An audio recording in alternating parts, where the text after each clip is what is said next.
What's up guys, NepentheZ here and welcome back to another episode of Road to Glory. I almost called it Ruin Random for a second because I've been watching some old videos because of Nick on his stream, looking at some of my old videos as well. Let me turn this light on and see how this goes, and that's much better.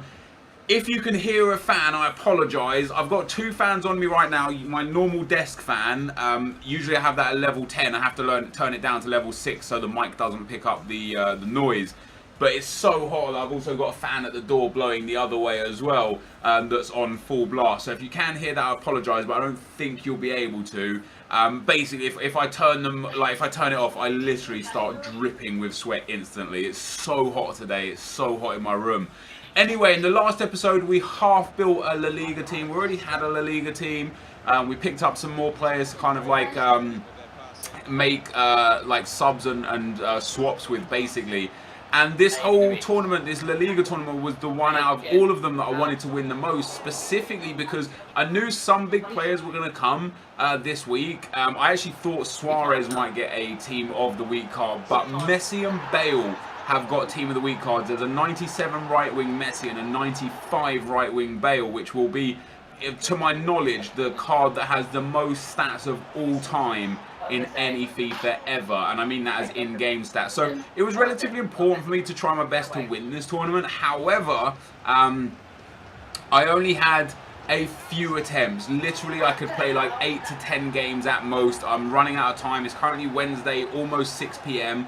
I've been out all day today, had to go and get my hair sorted, had to go and get a suit. I'm going to a wedding tomorrow. Obviously, I got back from Germany on Saturday, and then I was at AA for 2 weeks beforehand. So I'm really I'm struggling to find the correct time. However, after this wedding on Thursday, I should be pretty good in terms of time going forwards until the FIFA 17 demo, and then any early access and such that we can get hold of. So from then on, I should be able to dedicate a little bit more time to this series, I guess. But I'm interested to see what they do. I think if I'm correct in my assumption, they've done all 5 big leagues now for these prime player packs. Whilst I was at Gamescom, they would have done the ones that I haven't seen. I've seen 3. I've seen the BPL, I've seen the Serie A, I've seen the La Liga. So I assume while I was at Gamescom, they would have done the French League and the Bundesliga, and it's a shame that I missed out on the Bundesliga one because we have a really good Bundesliga tournament. Now, there was a comment on Reddit, a viewer who gave me some really good perspective and some really kind words, and he said he's a little bit older than me and he just really enjoys my videos. He enjoys the fact that you know, I'm grounded, I have like strong opinions, but I'm fair-minded, and sometimes I can be a little bit biased. I never try to be. I always try to be open-minded, and I always try to give kind of like look at things from both sides. Even if I have a specific viewpoint, I still try and see things from the other side. But he questioned why sometimes like I run off shushing people, and quite a lot of the time there's many reasons. Like, for example, in this game specifically, you're probably thinking it was 2-2, there doesn't seem apparent that I should have shushed them. Well, a couple of things led to that shush. Now, for me personally, when people shush me, sometimes it winds me up, sometimes it doesn't. I try not to let it bother me. I try and sit there and think, you know, it's just a celebration, it's not the end of the world. But what triggers me could be anything from, I will always skip my goal replays, like at the, you know, when I score goals at the start of the game, and then sometimes people watch the whole goal replay, the whole celebration, and the walk all the way back up to the pitch, and I'll be sitting there spamming X trying to kick off, or spamming A trying to kick off, and it won't let me kick off because they still haven't skipped that last like 3 or 4 seconds of the replay. That's the sort of thing that will encourage me to shush someone. In the instance of the first game there, that guy was actually, I think it was with a guest, there was 2 people there, and they were talking shit on the mic, and one guy said, he was like, oh, you lucky something or other. I can't remember the exact words. You wouldn't have heard it. You would have heard them talking throughout the goals, but you wouldn't have heard the specific words that they said, which was obviously aimed at me. They obviously don't know who I am or anything like that, but it was aimed at me. Called me a lucky something for like a skill move or set or something I pulled off, and then I had a shot that didn't even go in. And so that was kind of a shush because they're actually speaking on Connect. So, you know, the celebrations that I do, you know, there's reasons and method behind them most of the time, but sometimes there isn't. Sometimes I'm just like, sometimes I'm trying to wind people up, because FIFA can be like that. FIFA could be that sort of game where, you know, you do try and wind people up, because people, like, this is a competitive game, and I tell you something, it's going to get worse in FIFA 17, especially in like the FUT Champions and the qualifying tournaments. People are going to try and get any edge they can over every opponent they face, and it's going to bring out the absolute worst in this gaming community. This game here that you're seeing right here, guys, we're 8 minutes in so far. I defended that pretty well 2 or 3 times, but the ball kept bouncing back to him, and he scored with his first shot on goal with NepentheZ Iniesta there, and I wasn't too bothered. I was giving it a few chances. I was getting into his box. I was creating a few opportunities, but not much. He then scores a really nice goal, actually. Like that chip through ball through to Rakitic was great. I'm again against 2 people here. Griezmann there for the like tap in. He then scores another goal with Griezmann to make it 3-0 after 18 minutes. And this was one of those games where, although I wasn't getting dominated, my opponent was just scoring with absolutely every opportunity that he had. And because, as I said at the start of the video, I only had a specific amount of time to be able to play these games, I wanted to show the match stats to show that I wasn't getting bullied. Like, I had almost as many chances and I found myself 4-0 down. The reason why I quit, it's not necessarily a rage quit. Like, I'm sensible enough to know when a game's out of hand. Like, that some games I'll be 4-0 down and I'll still be sitting there thinking, no, I'm definitely going to get back into this game.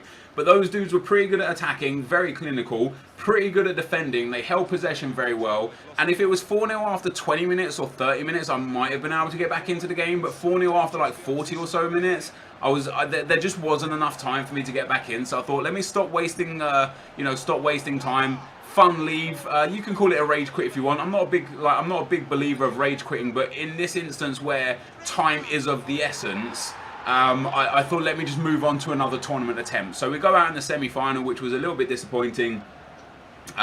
Lesson to myself to not play people with guests in the late stages of tournaments. And then we go 1-0 up or 1-0 down. We pull it back. We go 2-1 down, and then we go 3-1 down. And this is exactly what I'm saying. Like, I go 3-1 down to this guy after 35 minutes, and I was a little bit frustrated as well, because I was like, I've just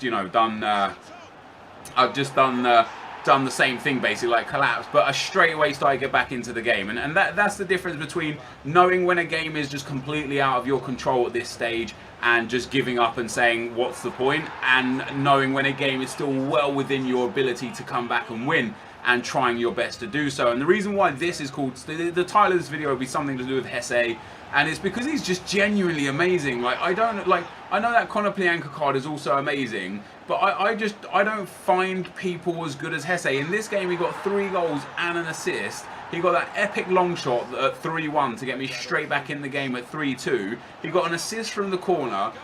Like, I don't know what it is about him or why it is about him, but he's so goddamn good in this game. He's just so clinical. He's so, like, I know, what does he have, like 87 pace, but he feels like he has like 95 pace. He's really short in game, but he feels massive. And it's so weird to have a player that's worth like 1,000 to 1,200 coins that we played so many games with over the course of the year, that just is amazing for how cheap he is. Now, we came up against a really, really nice squad in the next round. Obviously, he's got that Ruben Castro to suggest that he can win tournaments.